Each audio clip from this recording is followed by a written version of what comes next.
მინდა გესაუბრო კბილის ღრუს ჰიგიენაზე. დიდი დაინტერესების გამო გადავწყვიტე ბაზარზე არსებული კბილის პასტების ქიმიური შემადგენლობის შესწავლა.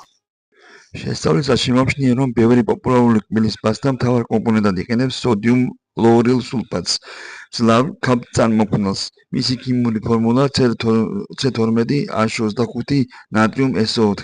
მისი როლი არის კბილებიდან დადების მოშორება. ბევრი კვლევა მიუთითებს, რომ მან შეიძლება პირის ღრუში გამოიწვიოს ღრძილების გაღიზიანება, ხოლო მისი ხანგრძლივად გამოყენების შემთხვევაში გემოს რეცეპტორების დროებით შეცვლა.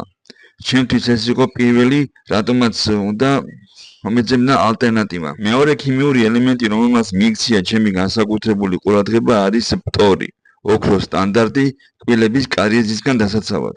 სტომატოლოგების აზრით ის პრაქტიკულად შეუცვლელი ქიმიური ელემენტია, მაგრამ მისი ზედოზირება უარყოფითად მიხედავს კბილების ზემალზე და სამწუხაროდ ისაა, რომ ვერავინ გეტყვის თუ რა რაოდენობა ითვლება ზედოზირებად. ჩემი პერსონალური არჩევანის ლოგიკა ესაა. მე არ ვამბობ, რომ ყველა ჩვეულებრივი პასტა ცუდია. მე ვამბობ, რომ არსებობს ფილოსოფიურად განსხვავებული მიდგომა.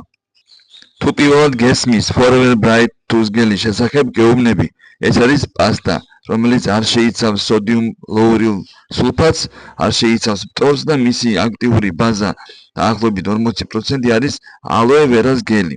რატომ ალოე ვერა? იმიტომ რომ მას აქვს ბუნებრივი ანტიბაქტერიული და საწინააღმდეგო ფუნქციები. ის მშვიდად მოქმედებს ღრძილებზე და ხელს უწყობს მის განახლებას. ეს არ არის განკურნება, ეს არის შექმნა ხელსაყრელი გარემოს ჯანსაღი პირის ღრუსთვის, ძლიერი ქიმიის ნაცვლად. გარდა ალოე ვერას ის შეიცავს ფუტკრის პროპოლისს, რომელიც არის ბუნებრივი ანტიბიოტიკი და იცავს ღრძილებს ანთებისგან. ის ალოე ვერასთან ტანდემში შეიძლება მივიჩნიოთ სოდიუმ ლაურილ სულფატის ალტერნატივა. აქვე უნდა ითქვას Forever Bright თუზგელის მინუსზე, თუ შეიძლება ამას მინუსი ეწოდოს, რომ ის არ შეიცავს ფტორს, ანუ კარიესთან ბრძოლაში ეს ბუნებრივი კბილის პასტა არ გამოგვადგება.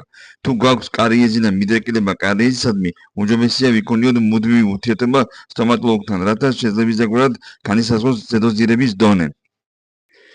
აქედან გამომდინარე დასკვნა, Forever თუზგელი თუ ჩვეულებრივი კბილის პასტა. ეს არ არის ან, ეს არის ცნობიერი არჩევანი იმის საფუძველზე, თუ რა სჭირდება ჩვენს პირის ღრუს. თუ გაქვს კითხვები ალოეს ეფექტებზე და ჩვეულებრივ კბილის პასტებზე, ინტერნეტში ბევრი კვლევაა. მთავარია შეისწავლეთ და ერჩიე ის, რაც თქვენთვის მნიშვნელოვანია. გმადლობთ ყურადღებისათვის. იყავით ჯანმრთელები.